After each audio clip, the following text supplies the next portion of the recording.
थाणोबोला खान में समाजी अगवान मंठार खासकेली पारां सिंध के नाले वारे सियासतदान और अगूणे सूबाई सलाहकार सैयद एजाज शाह शिराज़ी की याद में ताज़ियाती मेड़ाको कोठायो वियो, जंहिंमें मुख़्तलिफ़ मकतबे फ़िक्र के माण्हुनि वॾे अंग में शिरकत कई।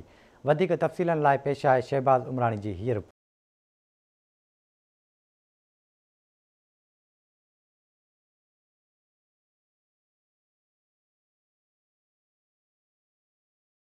थाणोबोला खान में समाजी अगवान मंठार खासकेली पारां सिंध के नाले वारे सियासतदान ठठे ज़िले की कदावर शख्सियत सैयद एजाज शाह शिराज़ी के विछोड़े ते संदसि याद में ताज़ियती मेड़ाको कोठायो वियो, जंहिंमें सियासी समाजी अगवाननि, शाइरनि, उस्तादनि, अदीबनि समेत मुख़्तलिफ़ मकतब फ़िक्र के माण्हुनि वॾे अंग में शिरकत कई। उन मौक़े ते ताज़ियती मेड़ाके में शरीक माण्हुनि आवाज़ टीवी न्यूज़ सां ॻाल्हाईंदे चयो त सैयद एजाज शाह शिराज़ी निहायत निवड़त कंदड़ ऐं सादी तबियत जो मालिक हो।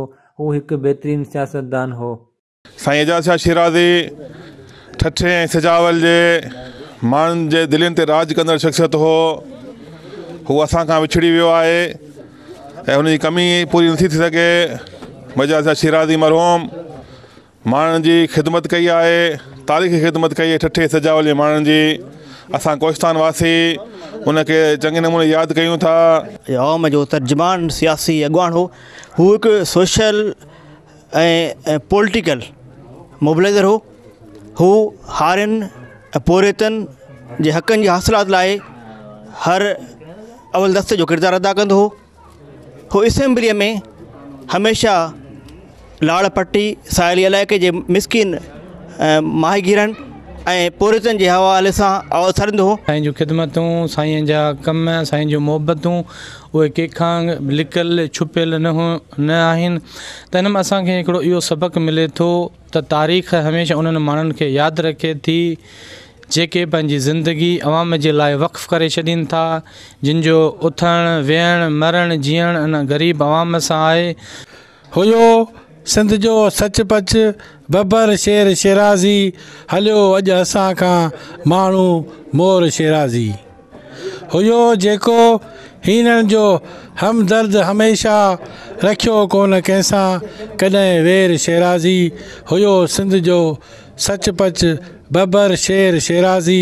साईं एजाज शाह शिराज़ी तमामु हिकिड़ो ठठे ज़िले ऐं सिजावल ज़िले जो बादशाह हो। साईं तमामु बहितरीनु इंसान हो। उन ठठे ज़िले जे अवाम जे लाइ सभु कुझु कयो ऐं तमामु साईं हिकिड़ो बहितरीनु मौज़ूद बहादुर अगवान हो। साईं एजाज शाह शिराज़ी खे मरहूम चवंदे असांखे तकलीफ़ थी पहुचे। हू तमामु प्यारी शख़्सियत हो ऐं अहिड़नि माण्हुनि खे हमेशह यादि कयो वेंदो आहे। हुन ठठे ज़िले जी सिजावल जी तमामु घणी ख़िदमत कई, तरक़ी कई, माण्हुनि सां मिलंदो हो, माण्हुनि खे गॾु वठी उन्हनि जा कम मसइला हल कराईंदो हो। साईं एजाज शाह शिराज़ी दिलबर ऐं दिलेर इंसान हो। वो इंसान ज़ात सां मोहबत कंदड़ इंसान हो। जेको बि इंसान ज़ात सां मोहबत करे थो उन जूं यादूं बाक़ाइदा गाजनि थियूं। साईं सिंध लाइ तमामु घणी जाखोड़ कई ऐं हर आम ऐं ख़ासि जिन इंसाननि जे दिलनि में रहंदो, दिलनि ते राज कंदो। साईं ते सदाईं कुर्ब जा मेड़ाका हूंदा। बहरहाल तारीख़ जेका कोहिस्तान जी आहे उन में साईं जो नालो सुनहरनि अल्फाज़ सां रखियो वञे थो, छो त सिंध लाइ जाखोड़ींदड़ इंसान साईं पाण खुदो। अॼु मकलीअ में माठ आहे मिठा ऐं किंजर थो ख़ामोश मिठा, तुंहिंजे विछोड़े आहे सॼण कई मांझी मारू कुठा। ही मर्द मुजाहिद गाज़ी हो, ही मर्द मुजाहिद गाज़ी हो, सो साईं एजाज शाह शिराज़ी हो।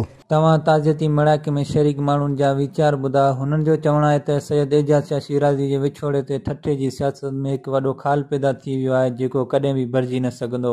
हू सादी तबियत जो मालिक हो, जंहिंजे करे अॼु कोहिस्तान जो अवाम बि खेसि यादि करे रहियो आहे।